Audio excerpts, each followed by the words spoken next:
Nós vamos conversar com o professor e sociólogo Fábio Mansano de Mello. Ele é mestre em Ciências Sociais e, em 2019, defendeu a sua tese de doutorado no Programa de Pós-Graduação em Memória, Linguagem e Sociedade da UESB, com o título Mercantilização no Ensino Superior. Professor, qual foi o espaço temporal da sua pesquisa e o que é exatamente mercantilização? O período estudado foi de 1995 a 2010, abarcando, portanto, os governos de Fernando Henrique Cardoso e Luiz Inácio Lula da Silva. O que entendemos por mercantilização? Em linhas gerais, a mercantilização é um fenômeno da sociedade capitalista que tende a transformar os mais variados produtos e serviços em mercadorias, ou seja, faz com que um maior número de produtos seja colocado à disposição do consumidor. Isso acontece na área da cultura, do esporte, da moda, das telecomunicações, da saúde e, no caso específico que tratamos, a educação superior. Essa transformação do ensino superior em mercadoria, ela se dá exatamente nesse período? Essa mercantilização, ela não é algo novo. Já estava presente no período da ditadura militar, por conta da Lei da Reforma Universitária de 1968. Essa lei trouxe a face privatista do ensino superior, atuando em duas frentes: na formação de uma mão de obra para atender à reprodução do capital e de outro na transformação das instituições de ensino em estabelecimentos com fins lucrativos, atendendo às demandas de empresários da educação. E por que a escolha aí desses anos entre 1995 a 2010? O que aconteceu aí nesse período de tão importante? O marco temporal do nosso estudo, esse período de 1995 a 2010, é sintomático porque foi nesse período que se consolidou uma forma específica de mercantilização do ensino superior. Em dezembro de 1996, tivemos a promulgação da Lei de Diretrizes e Bases da Educação Nacional, realizada à luz das recomendações do Banco Mundial presentes no documento chamado O Ensino Superior, as Lições Derivadas da Experiência, esse documento de 1995. O que continha nesse documento que contribuiu para esse processo de mercantilização? Ele apresenta uma visão do Banco Mundial sobre o ensino superior, bem como dá sugestões aos países em desenvolvimento, como o Brasil, de que as reformas nos sistemas de ensino eram fundamentais. A ordem do dia era exatamente essa: reduzir o investimento do Estado e ampliar a participação da iniciativa privada no ensino superior. A Lei Geral de Diretrizes e Bases, a nossa LDB, acabou por reforçar esse processo de mercantilização. Como é que foi isso, professor? A LDB reforçou a mercantilização no momento em que normatizou, por exemplo, a diferenciação de cursos, ou seja, permitiu a abertura de cursos rápidos, sequenciais, os cursos de tecnologia com duração de 3 anos, ministrados sobretudo nas instituições privadas. Normatizou ainda a diferenciação de instituições, permitindo a criação dos centros universitários, que são as instituições privadas que privilegiam o ensino em detrimento da pesquisa e não só limitam a formação acadêmica, mas também alteram as condições e potencializam a precarização do trabalho docente. O senhor poderia explicar melhor como se dá essa precarização do trabalho docente, do trabalho do professor? Pois bem, quando falamos em precarização do trabalho docente, o que queremos dizer? Algumas questões objetivas, como a questão da contratação desses professores. O tipo de contrato de trabalho, no caso das faculdades privadas, eles são contratados cada vez mais como horistas, e não com uma carga horária, por exemplo, de 20 ou 40 horas. E essa precarização também se estende para as universidades públicas, né, professor? No caso das universidades públicas, a ausência de concursos, nós temos cada vez mais a contratação de professores temporários, professores substitutos, que não necessariamente trabalham com pesquisa e com extensão. As universidades, elas têm como funções não só o ensino, né, mas a pesquisa e a extensão, que são as ações junto à comunidade. Sobretudo nas faculdades privadas, uma carga excessiva de trabalho, muitas disciplinas, um número de alunos excessivo nas turmas, uma remuneração cada vez mais reduzida e também pouco tempo para atividades de pesquisa. E os problemas da mercantilização do ensino superior não param por aí, né, professor? Verificamos um movimento de expansão das universidades públicas e privadas, uma política de diferenciação dos mecanismos de acesso ao ensino superior, a ampliação dos programas de financiamento estudantil, um controle governamental maior sobre a avaliação acadêmica e a produtividade docente e, finalmente, a partir de 2007, a financiarização do ensino superior, um processo que consistiu em negociar ações de uma instituição privada na Bolsa de Valores. Quando se acentuou essa mercantilização e como é que isso ocorreu? Esta mercantilização acentua-se no final dos anos 1990, seja por meio do aumento da oferta de cursos de graduação, sejam presenciais ou à distância, seja mediante o fortalecimento do comércio de materiais, como livros, apostilas e softwares. Do ponto de vista comercial, em razão da concorrência, as instituições de ensino superior adotam estratégias para captar alunos clientes. Vejam que são ações próximas aí da gerência científica, vamos dizer assim, né? Bem próxima da área da administração. As ações vão desde o marketing agressivo, passando pela associação do diploma ao ingresso no mercado de trabalho, até a redução dos preços das mensalidades. Do ponto de vista gerencial, também ocorreram mudanças nas instituições de ensino, né, professor?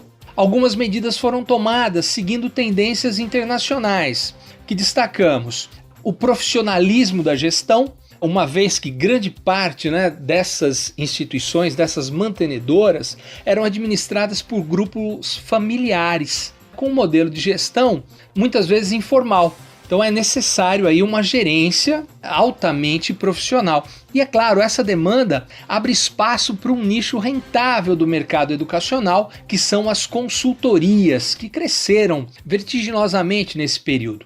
Tudo isso diretamente ligado ao mundo empresarial.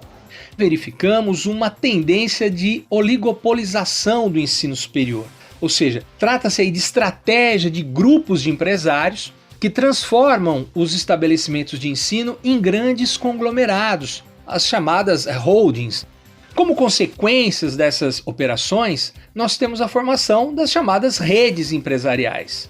Elas compram materiais e equipamentos em larga escala, barateando-os, e podendo assim diminuir o preço das mensalidades. Em curto prazo, essas empresas vão superando a concorrência que, por não conseguir ser competitiva no mercado, acaba sendo compradas ou incorporadas a essas grandes redes de ensino.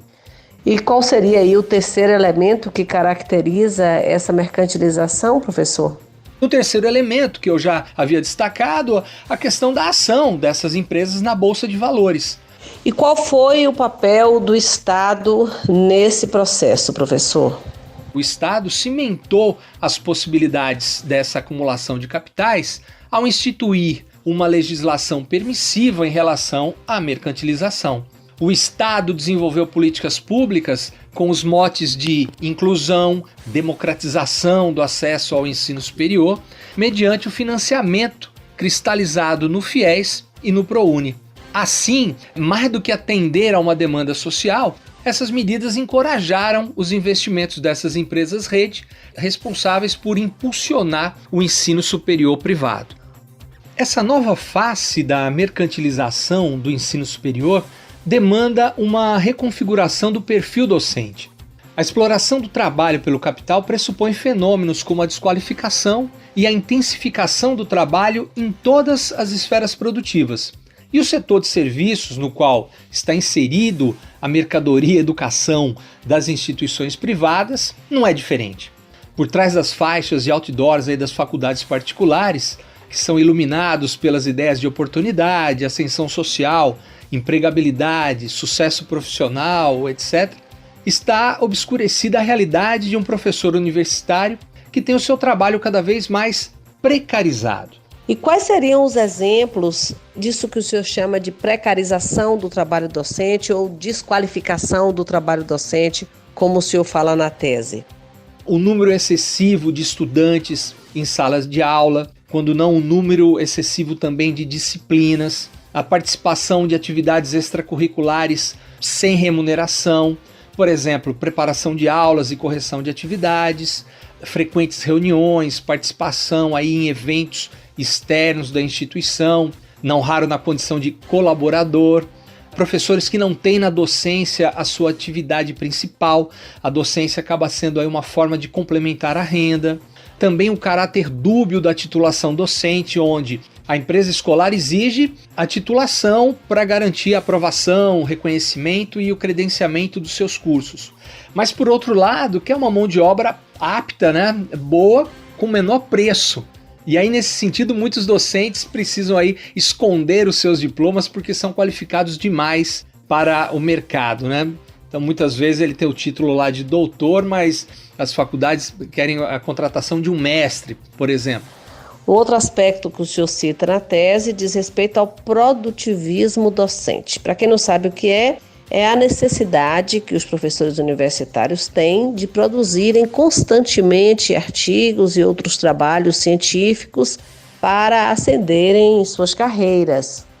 Nós temos uma dinâmica aí produtivista que acaba por impor essa lógica fabril ao trabalho acadêmico, que traz consequências aí nefastas para o desenvolvimento da ciência, além de submeter mais ainda o professor às exigências da lógica mercantil. O ideário de que o professor precisa ser mais produtivo diz respeito não só à quantidade da sua produção, né? Aulas, orientações, publicações, projetos, patentes, etc., que passa a ser mais importante que a própria qualidade dessa produção. Mas também altera a questão da natureza das pesquisas aí financiadas. Se do ponto de vista das aparências o professor se vangloria do seu alto desempenho, em essência ele não percebe muitas vezes que a natureza e o ritmo do trabalho é definido e imposto pelos interesses do mercado. Cria-se nas faculdades um ambiente de competitividade constante, que acaba revelando uma racionalidade individualista que acaba interferindo, não raro, na saúde física e mental desses profissionais. O que é essa universidade flexível que está lá na sua tese? Quais as características desta universidade flexível, né? Elas dizem respeito ao aligeiramento dos cursos, a expansão da educação à distância, a adequação curricular às necessidades do mercado, a precarização do trabalho docente, as mudanças na legislação no intuito de alterar a autonomia e a regulação universitária, a questão do financiamento, priorizando as instituições de ensino particulares, os critérios de avaliação utilizados, dentre outros elementos, outros fatores. Isso tudo vem sendo observado pelas universidades, especialmente as universidades públicas. E como é que tem sido isso para quem está atuando nesse tipo de instituição, professor? Ressaltamos que a universidade sofreu e continua sofrendo contínuos ataques desta lógica capitalista, no que concerne à redução dos investimentos nas instituições públicas, comprometendo assim o ensino, a pesquisa e extensão e potencializando, por outro lado, através do Estado, o financiamento e ampliação das instituições particulares. E quais as conclusões que o senhor chegou, Qual foi o resultado disso tudo? Bem, constatamos, que nesse processo o resultado dessa reforma universitária se traduziu, em linhas gerais, numa universidade de qualidade para os filhos das classes economicamente privilegiadas e uma faculdade medíocre para os filhos da classe trabalhadora. Os aspectos dessa contradição passam pelo aumento na rede pública da oferta de cursos, sem um devido investimento na infraestrutura e contratação de docentes, e no incentivo e financiamento da educação privada, que passa a ser vislumbrada muito mais como um negócio e não um direito social. Bom, professor, sobre a questão da expansão Essa expansão está ligada geralmente à questão da democratização do ensino superior. Isso não seria uma coisa necessária para o Brasil? Nos documentos analisados, nós verificamos o uso e o abuso do conceito democratização do ensino superior, usado tanto pelo Banco Mundial quanto pelo Estado. E aí o caráter ideológico desse fundamento seria que as universidades públicas seriam elitistas, que atendiam uma pequena parcela da população e que uma reforma para ampliar as vagas do ensino superior era urgente e necessária. Mas verificamos também que a utilização desse mote para justificar e legitimar a expansão desenfreada do setor a partir da década de 90, momento aí em que o Estado deixa de aprimorar e investir no ensino superior público, de certa forma estruturado, e passa a financiar o ensino superior privado repleto de carências e dificuldades.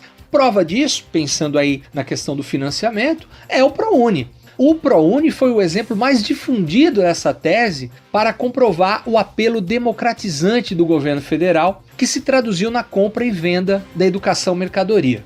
Então há uma crítica ao ProUni, é isso?